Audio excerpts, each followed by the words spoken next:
Hello students, let's see this question.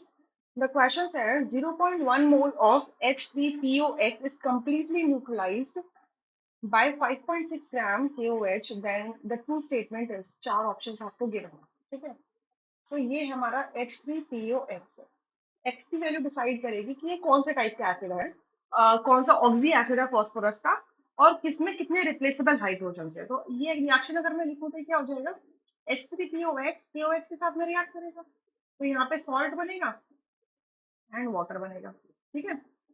अब अगर यहाँ पे देखो कि आपकी एक्स की वैल्यू डिसाइड करेगी कि आपके KOH के कितने मोल्स होंगे. ठीक है, KOH के कितने मोल्स होंगे. सो लेट्स से कि अगर इसका 1 मोल है और इसका भी 1 मोल है, कंप्लीटली बैलेंस्ड है. सो अगर इसका 1 मोल है तो KOH का भी 1 मोल होगा, और 1 मोल KOH में जो वेट होता है वो 56 ग्राम होता है. ठीक है. तो 1 मोल के लिए 56 ग्राम केवल जरूरत पड़ेगी कंप्लीटली न्यूट्राइज के लिए. तो यहाँ पे क्या कह रहे हैं कि अगर मैं 0.1 ले लूँ इस एसिड का, मतलब इसे मैं 10 से डिवाइड कर दूँ, तो इसको अगर मैं 0.1 ले लूँ एसिड को, तो KOH को भी 10 से डिवाइड करेंगे, KOH की जो नंबर ऑफ मोल्स है, जो क्वांटिटी, उसको भी 10 से डिवाइड करेंगे, तो कितना हो जाएगा, 5.6 ग्राम हो जाएगा. तो यहाँ कह रहे हैं कि अगर मैं 0.1 ले लूँ, 0.1 मोल अगर इस एसिड का लेती हूँ, तो ये कंप्लीटली न्यूट्रलाइज हो जाएगा 5.6 ग्राम से. तो इसका मतलब कि ये जो एसिड है ये मोनोबेसिक है, क्योंकि तभी तो ये इस मोलर रेशियो को फॉलो कर रहा है, 1:1 का फॉलो हो रहा है. क्योंकि अगर डाइबेसिक होता, अगर ये एसिड डाइबेसिक होता तो KOH के डबल क्वांटिटी लगती. बट अगर आप रेशो देखो, मोलर रेशो, तो ये इसको जस्टिफाई कर रहा है. हमने तो लेट्स अज्यूम किया था ना, लेट्स अज्यूम किया था ये. ठीक है. सो इसका मतलब ये जो एसिड है ये मोनोबेसिक है. अब मोनोबेसिक है तो इसका मतलब देखो क्या क्या हो सकता है. अगर मैं H3PO X में अगर X की वैल्यू मैं एक एक ऑप्शन लेके चलती हूँ, 3 डाल दूँ, तो ये बन जाएगा H3PO3 बन जाएगा. H3PO3 होता है फॉस्फोरस एसिड, ये जिसे हम फॉस्फोनिक एसिड भी कहते हैं. तो इसका स्ट्रक्चर कुछ ऐसा होता है, ये ऐसा होता है H3PO3. तो यहाँ पे क्या देख रहे हो कि ऑक्सीजन से कितने हाइड्रोजन लगे हैं, 2, तो ये डाइबेसिक हो गया. मतलब ये कैसा हो गया, डाइबेसिक हो गया. मतलब एक एसिड का अगर मैंने 1 मोल ले लिया तो केवल 2 मोल रिक्वायर्ड होंगे. 2 मोल केवल का मतलब हो गया 2 × 56.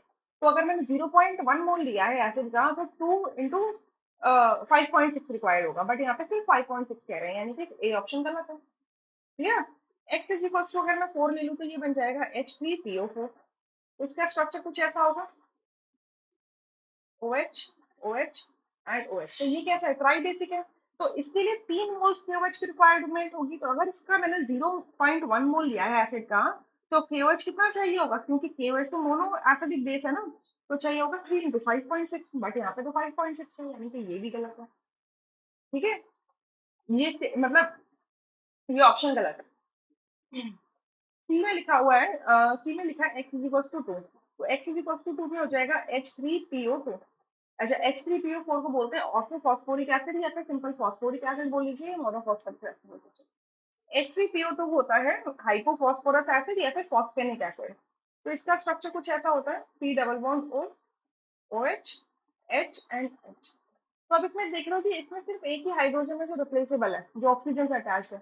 तो ये मोनोबेसिक हो गया, यानी कि ये मोनोबेसिक एसिड को मोनो एसिडिक बेस चाहिए होगा, यानी कि 1:1 का रेशियो चाहिए होगा. और इसमें अगर एक हाइड्रोजन को रिप्लेस कर दिया तो आपका जो सॉल्ट बनेगा एक नॉर्मल सॉल्ट बनेगा, एसिड सॉल्ट नहीं बनेगा. एसिड सॉल्ट का मतलब क्या होता है कि एक ऐसा सॉल्ट जिसके अंदर अभी भी एसिडिक हाइड्रोजन प्रेजेंट है, जैसे कि H3PO2 है. तो अगर मैं इसका रिएक्शन H3PO2 का, सॉरी H3PO4 का जो रिएक्शन अगर मैंने KOH से कराया, 1 मोल KOH से, तो यहाँ से क्या बन जाएगा, KH2PO4 प्लस H2, क्योंकि एक ही हाइड्रोजन को रिप्लेस कर पाया. तो अभी भी इसमें रिप्लेसेबल हाइड्रोजन प्रेजेंट है सॉल्ट के अंदर, तो इसे एसिड सॉल्ट कहेंगे. ठीक है. बट हमारा जो H3PO2 है, जो कि हाइपोफॉस्फोरस एसिड है, ये एसिड सॉल्ट नहीं बनाता, यानी कि सी ऑप्शन बिल्कुल करेक्ट है. डी अपने आप में गलत हो जाता है. So I hope you understood this question really very well. Thank you.